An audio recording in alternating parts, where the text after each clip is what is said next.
Well, thank you for the invitation. Yes, I think that there are a number of things that he needs to do quickly. So the first one is actually, have a parliament, sorry, have a cabinet. And of course, the key portfolios to look at are who's going to be Minister of Finance, who's going to be Minister of Home Affairs, who is going to be Minister of Defense. Then beyond that, of course, he has a very difficult task of ensuring, representation from all of the different coalitions. There's at least three, if not four, not parties, coalitions, and within that, you have different parties. So we could potentially have a rather large cabinet, and this sort of goes against some of the sort of commitments to fiscal prudence and so on. So number one is parliament or cabinet. Number two, then, of course, is turning to the economy. We do know that the country is facing a long sort of COVID hangover. We have very important structural issues like oil and gas revenue constituting much less of a source of revenue than it used to be.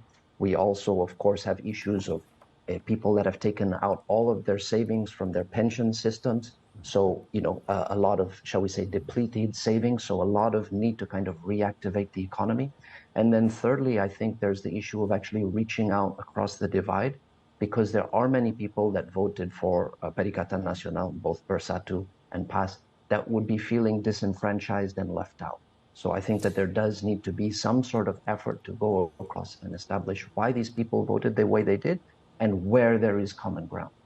How do you bridge that difference? How do you reach out to that side? Because, from my perspective, it seems as though politics in Malaysia is more polarized than ever. And these are the people who were part of a smear campaign ahead of the elections. Anwar Ibrahim and Pakatan Harapan, put in the same camp as communist Chinese agents of influence, Jew lovers, Christian lovers, homosexuals. It got kind of crazy. Yeah, so I'm not sure if I would say that it's more polarized. What I would say is that it's more competitive. So if we go back to the 1970s, 1980s, even 1990s, right? You had a situation where you had a coalition in power with a crushing majority in parliament, even if necessarily it didn't do all that well in terms of the popular vote, because of the first past the post parliamentary system, getting 60% of the vote, you get 80% of the seats. So in this context, you really have, if you will, a tilting of the playing field in favor of the incumbent.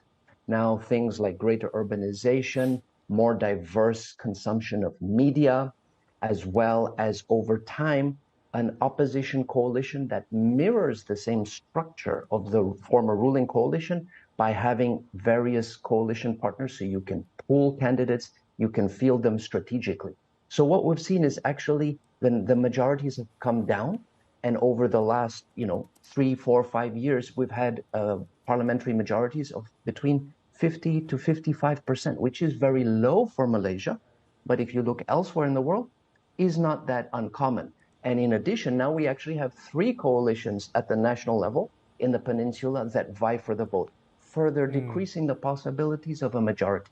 So now in this more diverse media landscape, more diverse political context, you have all of these different opinions coming up that were there before. So I'm not sure I would say it's more polarized.